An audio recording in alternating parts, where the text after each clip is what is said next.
This is probably one of the most important principles when it comes to YouTube automation. Essentially, it's seeing YouTube as a market. You're probably wondering, what do you mean seeing YouTube as a market? Well, just like any market, YouTube has both supply and demand. Essentially, your demand is your viewers and what they want to watch, and your supply is the YouTubers or the people on YouTube creating content.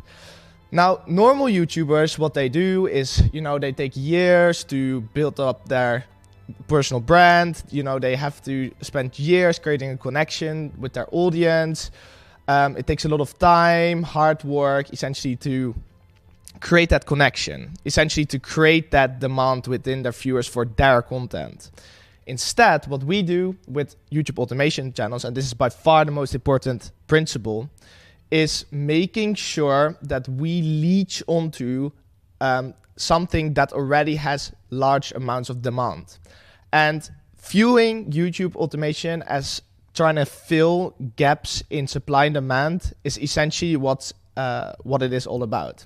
So just in this video, I'm going to show you some simple principles to figure out where to find demand within YouTube. So one of the ways to essentially do this is look at channels that have blown up really, really quickly. So how you do this is by looking, for example, by going to YouTube and going to your YouTube tab and searching in certain keywords. So for example, recently there has been a meme on Instagram and YouTube as well, and it's called President's Play. So you've probably seen this meme come by all the time, and it's been blown up all across the internet, TikTok, Instagram, YouTube. And you can see this back within the supply and demand structure of YouTube itself. So for example, if you go to this month, so to kind of see the most recent video, you want to sort on this month, 4 to 20 minutes, because you want to filter out all the YouTube shorts and go to view count. Essentially, you can see that there's smaller channels, for example, like this one with 3,000 subscribers, just recently started, which already have 1 million views on a video. For a normal YouTuber to do something like that, it takes years and years of work. But essentially, once they're leeching onto these certain trends and certain formats, they're already succeeding. So it all comes down to making sure you fill those gaps. And that's all you have to do. It's literally finding the opportunities and executing on the opportunities and then automating that workflow. Now, what's really important to note is that there is a downside to this. And that downside is you don't create a personal connection with the audience you build. Essentially, you're just leeching off trends, which means, yeah, sure, you'll get a lot of views, but it's not something that's as sustainable, for example, as the popularity of someone who's been building their audience for years. So do keep this in mind. That is the big downside when it comes to YouTube automation. Now, another way in figuring out really quickly where the supply is short and the demand is high is using a software like I've been building. So here you have NextLev, and essentially what it does is it scans YouTube for it scans millions and millions of channels each day, and it's looking for channels where supply and demand is out of balance. So we've built in a bunch of filters essentially, and these filters, they will allow you to filter out the channels that just have recently started and have immediately blown up. That signal, that important signal where channels blow up really quickly just when they start, you can find those channels really quickly with this software. So essentially, you can do multiple things, but we'll get back to this later.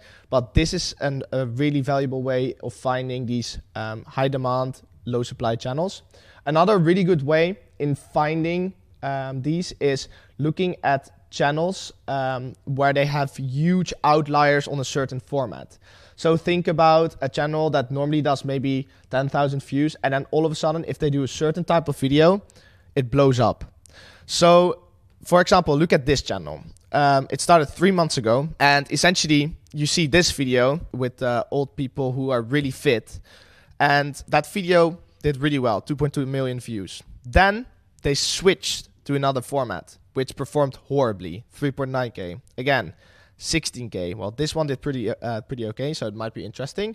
But then again, boom, 1.8 million views on the same format as the previous one. Again, then they continue doing these, they don't do as well, the food content, and essentially they keep going, doesn't do well. They do another one where people show how fit they are at an old age, 500k views, and you can see this pattern keeps reoccurring throughout the channel.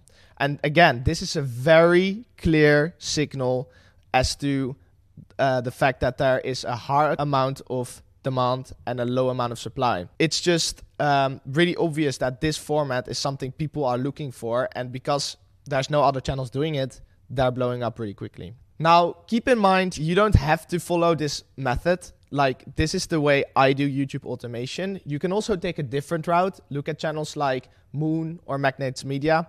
They're still taking the route of like normal YouTubers. Of course, they leech on trends, but they're mainly focusing on creating really, really high quality content.